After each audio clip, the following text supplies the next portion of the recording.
ஏர்வாடி நகர் வாழும் ஏந்தலரே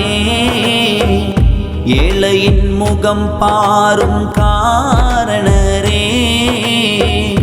ஏர்வாடி நகர் வாழும் ஏந்தலரே